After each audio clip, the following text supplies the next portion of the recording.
Короче, internetda mana bu videorolikka ko'zim tushib qoldi.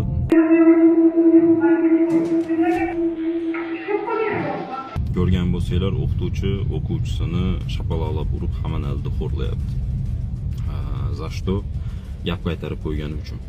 Bu holatga meni fikrim, o'qituvchiman degani, yozishda, o'qishda o'rgatyapman degani, birovni bolasiga enalik qilib, uni ustiga chiqib, xohlasam siyib ichiborsam bo'ladi degan emas. O'qitayotgan bo'lsa, pulini olyapti, o'qityapti. Tim bo'li bu holatdan keyin menimcha hamma ziyon ko'rsa kerak. Qiynalib katta qilayotgan farzandini kimdir kaltaylasa, ota-onasi qarab turmaydi, borib yozib beradi, yugur militsiya vaqt ketadi. Bu yerda yosh bola o'quvchi, ya'ni hamma oldida sharmanda bo'lganib qoladi.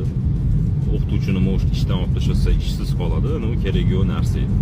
Endi bilmayman, agar bu xotin nervni bo'ladigan bo'lsa, prosta bu ishni tegishtirish kerak. Agar xarakteri shunaqa bo'ladigan bo'lsa, borib uydagilarga ko'rsatish kerak, birovni bolasiga emas. Kim bo'li bilmayman, men maktabda o'qib yurgan mahalim, 4 ta maktabda o'qigan bo'lsam, biron marta o'quvchini uribdi degan gapni eshitmaganman. Bo'lardi, so'kardi yoki ogohlantirish berardi.